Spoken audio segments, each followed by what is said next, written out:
आज का युग है अर्थ युग यानी पैसे का युग। तो आज अगर पैसे का युग है और इतनी महंगाई का दौर है कि जो चीज कोरोना से पहले 20 रुपए किलो मिलती थी वो आज 60 रुपए किलो है, और जो पेट्रोल भी 60 रुपए लीटर मिलती थी आज वो 110 है कि नहीं है। तो इतनी महंगाई का दौर है, तो फिर हमें पता होना चाहिए कि पैसा आता कहाँ से, अगर पैसा इतना जरूरी है तो 3 जगह तो मैं जानता हूं कि हमारे पास 3 जगह से पैसा आता है। चौथी जगह कोई हो तो आप खुद बताना, मैं भी मानूंगा। पहली जगह है जमीन, जमीन से हमारे लिए पैसा आता है। दूसरी जगह है नौकरी, नौकरी से हमारे लिए पैसा आता है। और तीसरी जगह है बिजनेस, व्यवसाय, जिसे हम गांव की भाषा में बोले तो काम धंधा, उससे हमारे लिए पैसा आता है। तो मैं बात करता हूं पहली बात जमीन की। क्या हमारी माता बहनें और इतने भाई बैठे हुए हैं, किसी भी भाई के नाती के हिस्से में या माता बहन के नाती के हिस्से में क्या 15 से 20 बीघा जमीन आ रही है आज? है? मैं सिर्फ आपकी आंखों से वो पर्दा हटा के जाऊंगा कि हम खोए कहाँ हैं। मेरी बात खत्म होती है 4 घंटे में, लेकिन 1 घंटे में खत्म करनी है तो मैं उतनी ही बात करूंगा। सिर्फ प्रश्न खड़े करके जाऊंगा, बाद में आप कभी भी बुलाओगे तो फिर आऊंगा, फिर समझाऊंगा आप लोगों को। तो पहली बात करते हैं जमीन की। तो जमीन 15 से 20 बीघा होनी चाहिए कम से कम, अगर हम अपने बच्चों को पढ़ाना लिखाना चाहते हैं और अच्छा जीवन जीना चाहते हैं। तो जमीन हमारे लोगों के पास इतनी है नहीं। कितनी होगी? 2 बीघा, 3 बीघा, 5 बीघा, इससे ज्यादा जमीन किसी के नाती के हिस्से में नहीं आ रही। तो उतने में हमारे घर में जो भी फसल उपलब्ध होती है उससे हमारा 1 साल का बस भरण पोषण होता है और कुछ नहीं।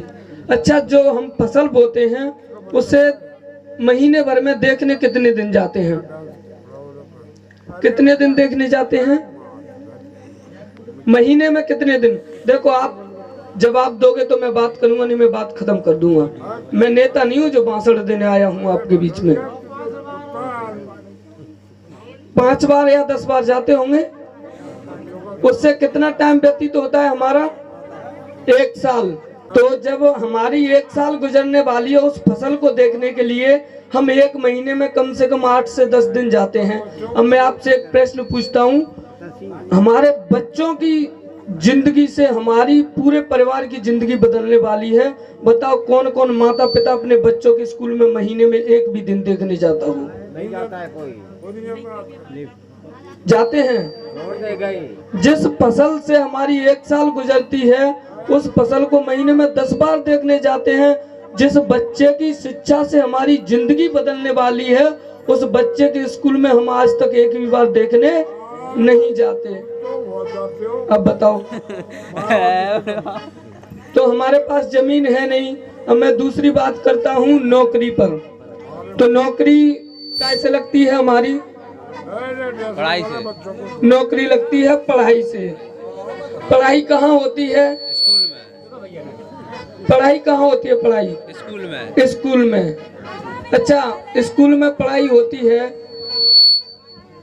तो पहले जिन स्कूलों में पढ़ाई होती थी उन स्कूलों में वाल्मीकि समाज के बच्चों से लेकर ब्राह्मण बनिया ठाकुर तक के बच्चे एक जैसी शिक्षा एक जगह बैठकर एक ही टीचर से लेते थे कि नहीं? तो हमारे बच्चे पढ़ने लिखने लगे और हमारे समाज, जो हमारा समाज है वो मेहनत का समाज है, वो मेहनत करता है, तो हमारे बच्चे भी मेहनत करते हैं। अब लेकिन शिक्षा तो पाने लगे, लेकिन नौकरियां कैसे मिलेंगी?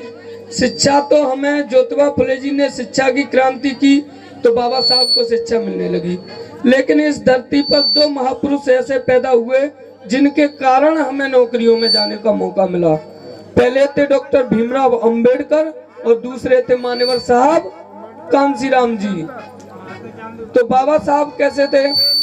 बाबा साहब ने 1932 में कम्युनल अवार्ड लागू कराया जिससे हमारे बच्चों को आरक्षण मिलने लगा। डबल वोट के अधिकार की भाई ने बता दिया, उसे खत्म करके हमें आरक्षण मिला। तो SC/ST को 22.5% और मंडल कमीशन लागू कराया मान्यवर साहब कांसीराम जी ने, उससे OBC को मिला 27% आरक्षण, जिससे हमारे बच्चे नौकरियों में जाने लगे। तो वही मैं तो वही स्पष्ट कहता हूँ, डंके की चोट पे बोलता हूँ, भाई ने थोड़ी सी सीमा रखी, मैं सीमा नहीं रखता। उन ब्राह्मणों के, उन्हीं मनुवादी लोगों के दिमाग खराब होने लगे।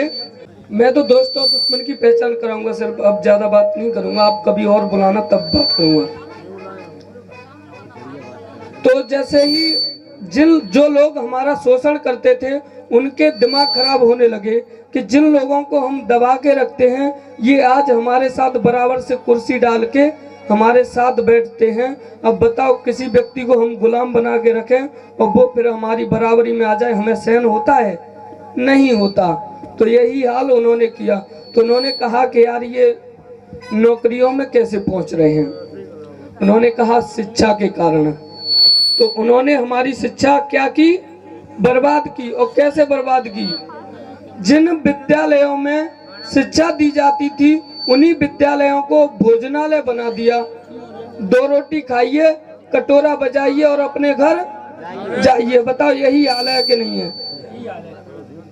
अपने बच्चों के लिए शिक्षा अलग कर ली, अपने बच्चों को प्राइवेट स्कूलों में पढ़ाने लगे, जिन स्कूलों की फीस 1 साल की 6वीं क्लास के बच्चे की फीस सिंधिया स्कूल की 8 लाख रुपए है ग्वालियर में। बताओ आपकी इतनी इनकम है? नहीं है, तो आप अपने बच्चों को कैसे पढ़ाएंगे? लेकिन फिर भी हमारे बच्चे नौकरियों में जाते हैं, काय की दम पर? आरक्षण की दम पर। तो हमारे बच्चे आरक्षण की दम पर नौकरियों में जाते हैं। तो उन्होंने कहा कि हम आरक्षण को तो खत्म नहीं कर सकते। तो उन्होंने कहा क्या करें? तो कि डायरेक्ट आरक्षण को खत्म करेंगे तो क्रांति हो जाएगी, OBC वाले अलग क्रांति करेंगे, SC/ST वाले अलग क्रांति करेंगे, पूरे देश का माहौल खराब हो जाएगा। तो उन्होंने क्या किया कि जिन सरकारी विभागों में नौकरियां लगती थी उन्हीं सरकारी विभागों को प्राइवेट कर दिया, यानी निजीकरण कर दिया। आज देश के 97% सरकारी विभाग प्राइवेट हो चुके हैं। जिन विभागों में आपके बच्चों की नौकरियां लगने वाली थी अब वो विभाग अंबानी अडानी के हाथों में बेच दिए। अब आपके बच्चे सरकार के यहाँ नौकरी नहीं करेंगे, उन्हीं अंबानी अडानी के यहाँ नौकरी करेंगे। और प्राइवेट विभागों की एक और खासियत होती है कि उनकी जितनी मर्जी होगी उतना काम कराएंगे, जितनी मर्जी होगी उतनी सैलरी देंगे। इच्छा है तो काम करो, नहीं तो भूखे मरो। ये हालत कर दी है देश की। और आज देश में 30,000 लोग प्रतिदिन भूख से मरते हैं। ये पुराना डाटा है 2023 का। अभी 2024 का जो डाटा आया है अभी मेरे पास, मैंने शाम को ही डाउनलोड किया, वो 64,000 लोग प्रतिदिन भूखे रहते हैं 24 घंटे में। बताओ वो किसके बच्चे हैं? हमारे SC/ST OBC समाज के, हमारे अपने। और हम पता नहीं क्या सोचते हैं। तो हमारे बच्चों को अब नौकरियां मिलने वाली नहीं है, तो हमारे पास अब नौकरी भी नहीं बची। अब मैं बात करता हूँ बिजनेस व्यवसाय की। बात मैं शॉर्ट में कह रहा हूँ क्योंकि कुछ बातें तरसी भाई ने कह दी हैं। बिजनेस व्यवसाय की बात करता हूँ। किसी हमारे भाई का कोई बड़ा पेट्रोल पंप है? नहीं है। कोई मॉल? नहीं। कोई फैक्ट्री? नहीं। ये हमारा कैलारस सिटी है, इधर सबलगढ़ सिटी है। इस मेन हाईवे पे किसी की 20 दुकानें हैं हमारे समाज के लोगों की। तो ले दे के हमारे पास क्या बचा? मेहनत और मजदूरी। अच्छा, मजदूरी पहले करते थे, कहाँ जाते थे मजदूरी करने? दुनिया में जा रहे हैं। खेतों में फसल कटती थी। कैसे कटती थी? हंसिए से। आज कैसे कटती है? मशीनों से। मशीनों से। पहले ईंटें बनती थी कैसे? हाथों से। आज कैसे बनती हैं? मशीनों से। पहले मिट्टी कूदती थी, हाथों से। आज कैसे कूदती है? JCB से। पहले रोटी भी हमारी महिलाएं बनाती थी, आज तो रोटी बनाने तक की मशीनें आ गई हैं। अब बताओ आपके पास कोई काम बचा है? नहीं बचा। तो बताओ फिर आपके बच्चे करेंगे क्या? हमारे पास नौकरी है नहीं, जमीन है नहीं, बिजनेस व्यवसाय है नहीं। तो फिर मैं आपसे एक प्रश्न पूछता हूँ, कि फिर हमारे बच्चों के लिए ऐसा हमने क्या कमा के रख दिया है, ऐसा क्या हमने सोच रखा है जिससे हमारे आगे आने वाली पीढ़ी जो हमने बच्चे पैदा किए हैं वो ऐशो आराम की जिंदगी जी सके। इनके घर में कुछ सोच रखा है? क्या सोचा है हमने? अरे कुछ नहीं।